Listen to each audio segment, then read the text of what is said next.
Hello, my dear friends. How are you doing? Hope you are having an amazing day and not having to deal with drama. Ready for new stories I have for you today? Let's go to the first one. And don't forget to listen to the end of the story, guys, to hear my insights. Enjoy the stories, and don't forget to like and subscribe. And of course, don't forget to leave a comment. I, 38 female, have an older sister, Sarah, 42 female. Growing up, we were never super close, but we had a pretty typical sibling relationship. We had our fights, but I always looked up to her because she was the more outgoing, confident one, and I was more introverted and a bit shy. Sarah was the kind of person who could walk into a room and immediately command attention. I was the girl in the corner with a book, perfectly content being in the background. 15 years ago, I was engaged to a guy I thought was the love of my life, David, 39 male, and we had been together for 3 years, and I thought we were rock solid. He was everything I wanted in a partner, charming, funny, supportive, or so I thought. We were deep into wedding planning when Sarah suddenly became more involved in my life. At first, I thought it was nice that she was taking an interest in helping with the wedding. I assumed she just wanted to be the cool big sister and help out where she could.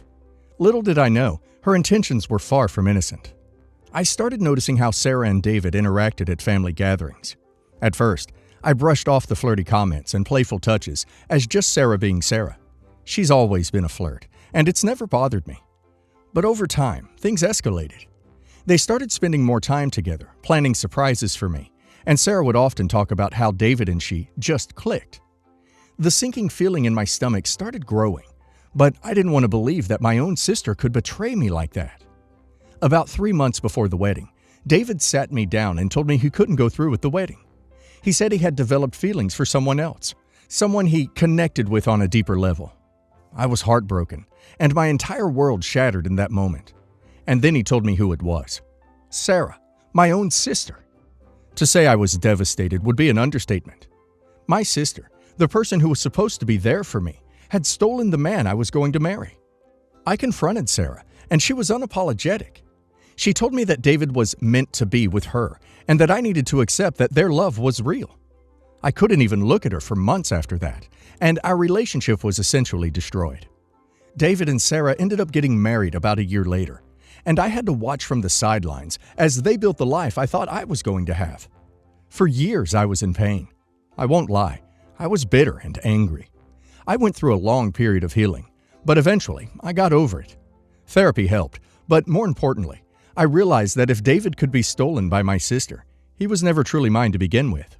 It was a hard pill to swallow, but it made me stronger. I rebuilt my life, focused on my career, and eventually, I met someone new. Mark, 40 male. Now, here's the twist. Mark isn't just an amazing man. He's also very wealthy and comes from a well-respected, prestigious family. His family has a long history in business, philanthropy, and has been very involved in our community. I hadn't known much about his family when we first met, but when we started dating seriously, I learned that Mark had inherited a successful business, and his family's wealth goes back generations. But what makes Mark special isn't his wealth. It's the fact that he never lets that define him. He's grounded, humble, and focused on being a good person rather than showing off his status. To him, family and loyalty come before everything. Mark is everything David wasn't. He's kind, patient, and most importantly, loyal. We met through mutual friends, and from the start, our connection was genuine. He never played games, never gave me a reason to doubt his commitment, and he always put our relationship first. After a few years of dating, we got married in a small intimate ceremony. And no, I made sure not to involve Sarah in any part of my wedding this time. By this point, Sarah and David had been married for over a decade. From the outside, they seemed happy enough, but I always felt like their relationship wasn't as perfect as they tried to make it look. There were rumors that they were struggling financially and that David is into gambling. But I tried not to get too much involved into their life and into their drama. But then, just when I thought my past with Sarah was behind me, she started to meddle in my new marriage. A few months after Mark and I got married, Sarah began reaching out to me more often. At first, I thought she was trying to rebuild our relationship. Maybe she felt guilty after all these years, or maybe she realized how much she had hurt me. I was cautious, but hopeful. She would invite us over for dinners, send thoughtful gifts, and even make an effort to include Mark in family events. It felt strange, but I thought maybe she had changed. Then, She started making little comments about my marriage. She would joke about how boring Mark seemed compared to David, or how Mark didn't have the same spark that David had. She'd say things like, "Don't you miss the excitement you had with David? I mean, Mark's great, but he's no David." I brushed it off at first, thinking she was just being weird or trying to make conversation. But then she got bolder. One night, we were at a family dinner, and Sarah had clearly had too much to drink. She started going on about how she and David were soulmates, and how their relationship was so much more passionate than what I had with Mark. She made a comment about how I must be settling for Mark because I couldn't find anyone better after David. I was furious. It was like she was trying to convince herself that her relationship with David was better than mine with Mark, but it wasn't working. Mark, being the calm and collected person he is, just smiled and didn't take the bait. He's not the kind of guy to get worked up over nonsense, and that's one of the things I love about him. But I could see through Sarah's comments. She was trying to undermine my happiness, just like she did all those years ago. The final straw came when I found out Sarah had been messaging Mark behind my back. She'd been texting him, trying to get to know him better, under the guise of wanting to bond with her brother-in-law. But the text quickly turned inappropriate. She started making flirty remarks, saying things like, "I wonder what it would have been like if you and I had met first," and "You're such a good guy, Mark, way too good for someone like her." Mark, bless his heart, immediately showed me the messages. He told me he didn't feel comfortable with Sarah's behavior and wanted to be transparent with me. I was furious, but I wasn't surprised. It was like history was repeating itself, except this time, I wasn't going to be caught off guard. I confronted Sarah, and she tried to brush it off as a joke, saying she was just testing Mark to see how loyal he was. She claimed she had been trying to protect me from another betrayal. I wasn't buying it. I told her that she had crossed the line, again, and that she needed to stay out of my marriage. She tried to play the victim, saying I was overreacting and that she was just trying to help. I cut contact with her after that. So this time I decided I'm not going to leave this alone. I've contacted David and sent him the messages she was sending to my husband. Well, apparently, this wasn't the first time she had done something like this. David was furious, and they got into a massive fight. It came out that Sarah had been crossing boundaries with other men throughout their marriage, and David had finally had enough. From what I've heard through mutual family members, David is filing for divorce. Sarah is devastated, and now she's blaming me for her marriage falling apart. She's telling anyone who will listen that if I hadn't overreacted and cut her off, none of this would have happened. She's trying to paint herself as the victim, but I know the truth, and so does David. In the end, Sarah's attempts to sabotage my marriage only ended up destroying her own. It's ironic, really. She spent so much time trying to convince herself that her life with David was better than mine, that she couldn't stand to see me happy. But instead of tearing me down, she's the one who lost everything. So am I an a-hole for sabotaging my sister's marriage when she tried to sabotage mine? Sarah is the perfect example of someone who just can't stand to see others happy, especially when she feels like she's losing control. The fact that she's trying to blame OP for her divorce is laughable. OP didn't ruin her marriage. Her actions did, honestly. I just don't understand one thing. Why OP didn't cut contact with her in the first place when she stole David from her? Wow, OP, your sister sounds like a nightmare. First, she steals your fiance, and now she's trying to sabotage your marriage to someone better? It's justice that her own marriage is falling apart while yours is thriving. Stay strong and keep her out of your life. She's toxic, and you deserve peace. The audacity of Sarah is unreal. I can't believe she thought it was okay to message her husband like that. Good for Mark for being upfront with you, and honestly, it sounds like you dodged a bullet with David all those years ago. Keep living your best life, and let Sarah deal with the mess she created. I'm so happy to hear that you found someone like Mark who truly values you. Your sister's jealousy is going to be the end of her, not you. It's ironic how she ruined her own marriage while trying to mess with yours. Let her deal with the consequences of her actions, and don't look back. My relationship with my dad has always been pitiful. He cheated on my mom when I was 2, and when he was found out, he just ran away. I ended up seeing him every Friday, but a lot of the time he wouldn't show up. He gets a new girlfriend every couple of months, treats them like his blood, and expects me to play happy families with him. He was never there for me as a child. He always chose his new family over his blood. If he did pick me up, it was usually hours late and would yell at me if his newest lady's kid did something wrong. Seriously. There was one instance where I sat in the living room with him, and he shouted at me because his girlfriend's devil sperm managed to spill Pepsi all over the kitchen floor. He could never shout at their kid, just me and my sister. I recently found out that my dad never paid for child support for either me or my sister when he left my mom. He owes upwards of $20,000 to my mom. I must also stress my family no longer has contact with my sister. TLDR, she went AWOL. I also must stress that my mom has never dissed my dad to me. She even told me she let me find out all the bad things about him because it would be unfair to slate him to me. Very fair, I think. I wouldn't speak to my dad at all, I reckon, if it wasn't for my granddad. He's seriously amazing. He recently lost his job due to a work injury and lost his case against them. He's been very down about it. I'm going to university this summer and I cannot wait.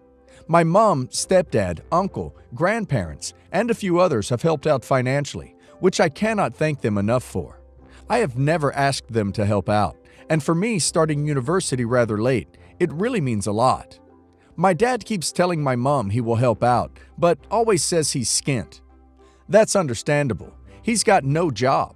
He keeps reminding us when he gets some money, he'll help out instantly. Here's where things get a little weird. He rang me up a month ago and invited me to go on holiday with him. I never knew about this holiday, and it was 2 weeks away. I never cry, but this call almost made me, because the longer the call went on, the more apparent it became that he only wanted me to drive down to take luggage because he didn't have enough space in his car. In the end, he just flat out asked me, "Can you just drive down at least? I don't have enough space in my car for all their stuff." And it really upset me. Tell me if I'm seeing this completely wrong, but I felt like I was just being used. He told me that he didn't even have a room for me, but the lounge room had a sofa I could sleep on. What did he do? He bought a new car, a 7-seater, just for that holiday. He kept the holiday a secret to me until that point. I then found out from my grandparents he's now bought his new lady a car. A bit weird, but okay. Maybe he sold something or it was cheap. Moving on, and I find out he's paid for his new lady and her whole family to travel for a fortnight. He's also bought her daughter a car too.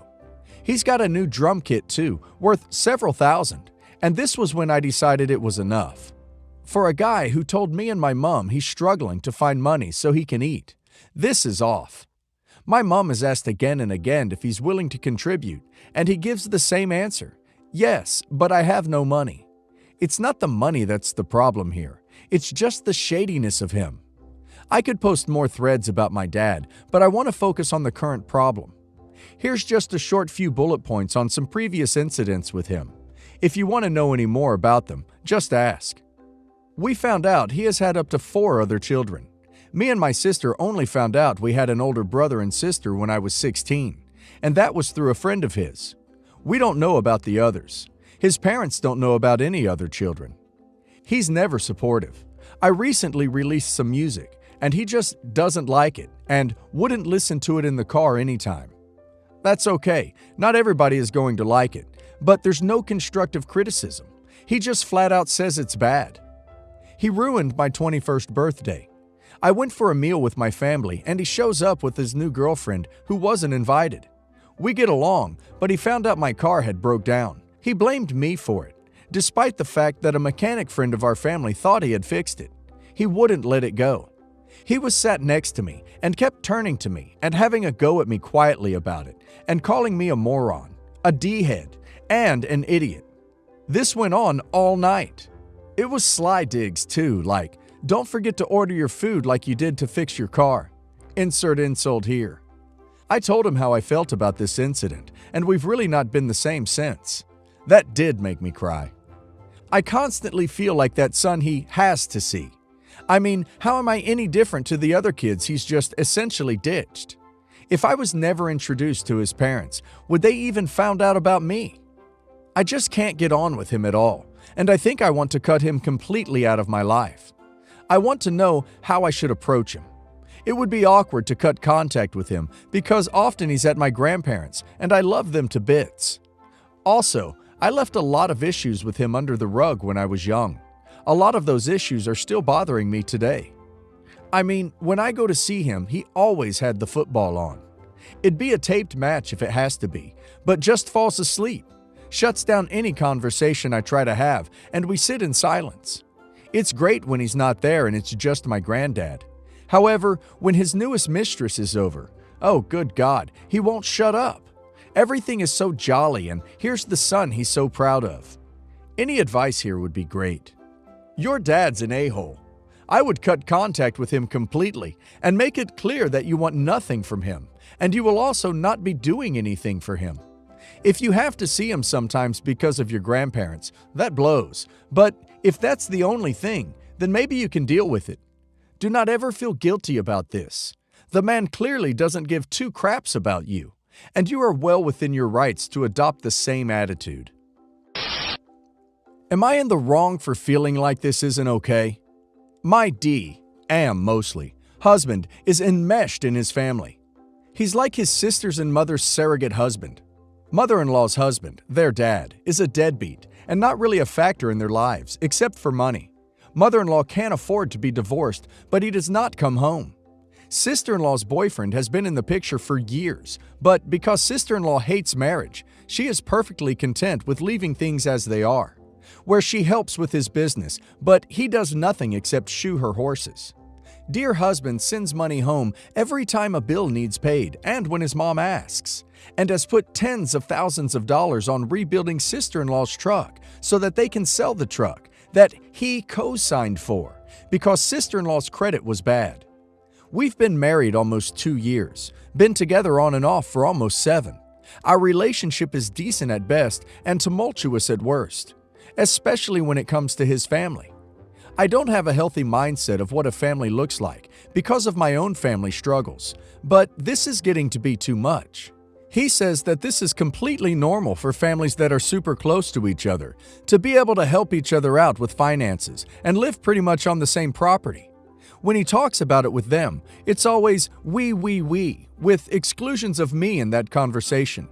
Case in point, he wants to buy the land that his mom has been renting for years so that we all live on the same plot. And while not living in the same houses, it's not a far stretch for him to have thought he would always be living with them. A cultural note. We are from technically a border state that sides itself to the south. Think chicken. He blames me and my behavior for how his family had treated me when we lived with them for a short time. While I wasn't the greatest, they certainly could have done things better to make me feel more welcomed into the family. They wouldn't say a word to me when we got married. This has caused so many arguments and things I'm not proud in saying, but I'm sure he doesn't have any confidence in this marriage. In this instance, I found out that he's put his sister down as a beneficiary for work benefits at his latest job.